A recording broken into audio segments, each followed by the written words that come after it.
Okay, so we're doing a little video, a little different this time, because this time I'm going to talk a little bit about photography and some of my other hobbies.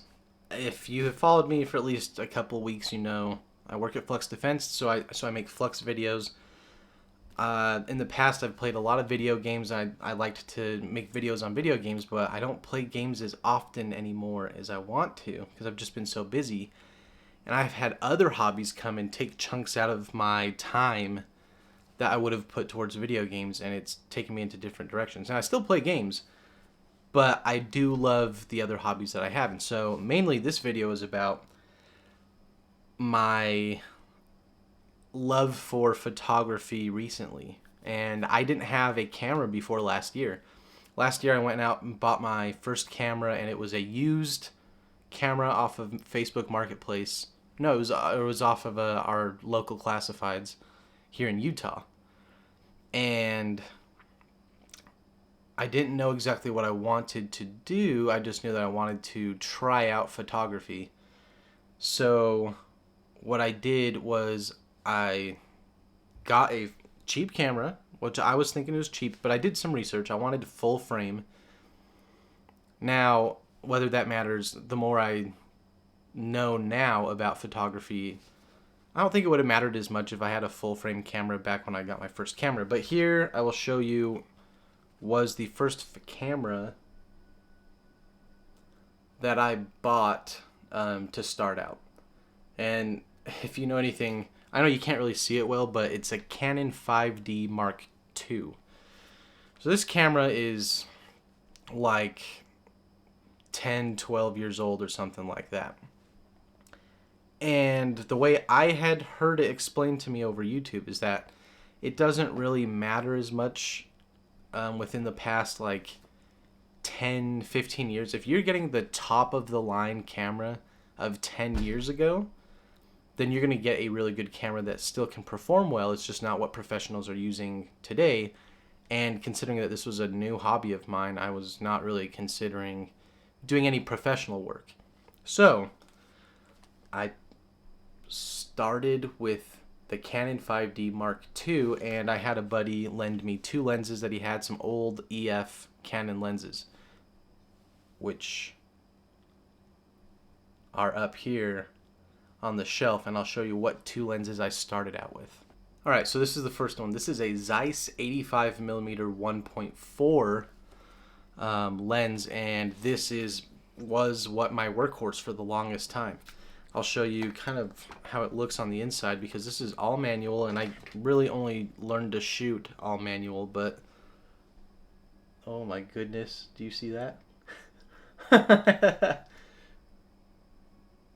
So this thing is wide open, and it lets ton of light into the sensor, and because of that, I have been able to pull off some amazing shots with this thing with a lot of background separation. So like right now, I'm in focus and the background is blurry. This thing does that at a super awesome level, and same with a lot of lenses that are with a lower f-stop. So 1.4 lenses are amazing, and so that's what I kind of got used to from the beginning. See, right now I'm on a 24mm 1.4 Sony lens, and it offers that same quality that I'm used to, and I like it. So this was the first lens I used on the Canon camera, and I'll show you what it looks like on there. Yeah, so here it is on the Canon 5D Mark II. It's a really cool lens. I really dig it, but I don't use it really anymore. And we'll talk about that here in a second once we get further into the video about my new camera setup. But I want to show you the pictures that I've taken with this lens, with this camera, and I'll put that in right here.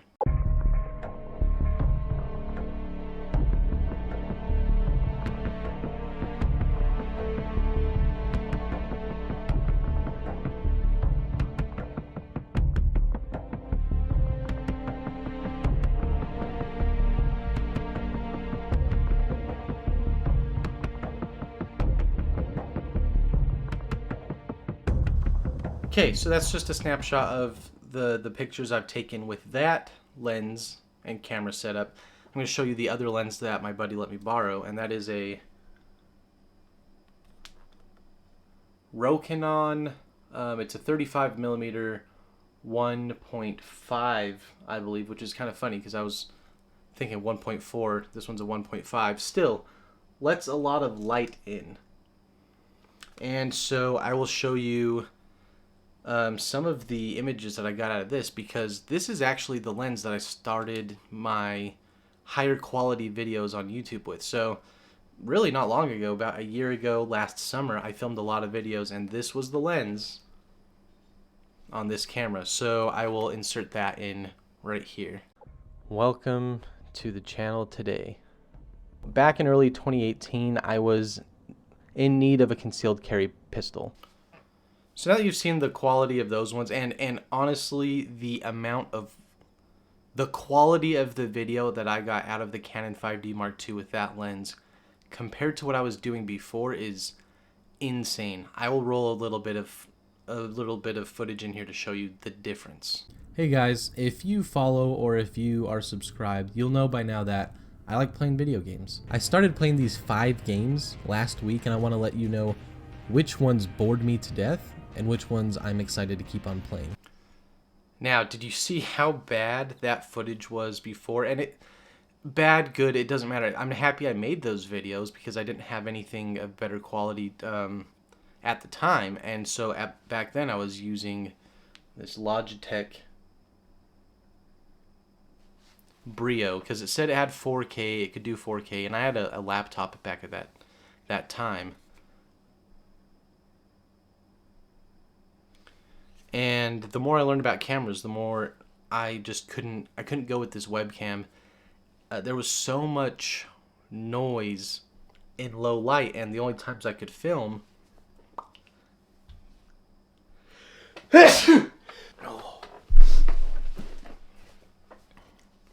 So the only times I could film was when I got home after work, and it was always in low light. And so this thing, you could tell from the video, it wasn't the greatest. So when I switched to the Canon 5D Mark II, everything changed. Okay, so now that I've got that out of the way, I will get to the next thing, whereas I started to get into a little bit more long range photography. I wasn't quite into like birds and like animals at that point. Only recently have I dipped my toe into that, and I'll talk about it. But I wanted to get into something a little bit longer range, and so I picked up a super cheap, it was like for $75, 75 to 300 Canon. It was like f-stop 4 to 5.6, and I got that right here. I picked this bad boy up, and after several times using it, it was really good at closer ranges. I could use it if it was super well lit, and if things were basically midday, it would be fine. The problem is the chromatic aberration I got out of this thing was not good, and I quickly came to realize that the more expensive the glass, the better image I'm gonna get. And so this led me down a different path, and it led me to the system that I'm currently on right now. Now we're gonna tell if you can see the difference switching from this camera, my current camera, to the old camera. Okay. So, you can't lie, this looks good. Now, but the only problem is, am I in focus? My focus is telling me that I'm in the most focus about this range. It could be lying. But herein lies the problem. I have to use this external microphone that's going into my computer. It's not the greatest. It's harder to set up. The other one is just so nice. So I'm going to show you my Sony a7 III. And to be able to show it to you in focus, I literally have to put it at the same depth from the camera as I am. So this is how I typically film. This thing is on the tripod. It's got the microphone on it. It's in a cage, and this is the 24mm. And by the way, we're filming on the 35mm Canon at I think about f2. Okay, so let me show you this lens that I have because I upgraded. I got this secondhand off of Facebook Marketplace.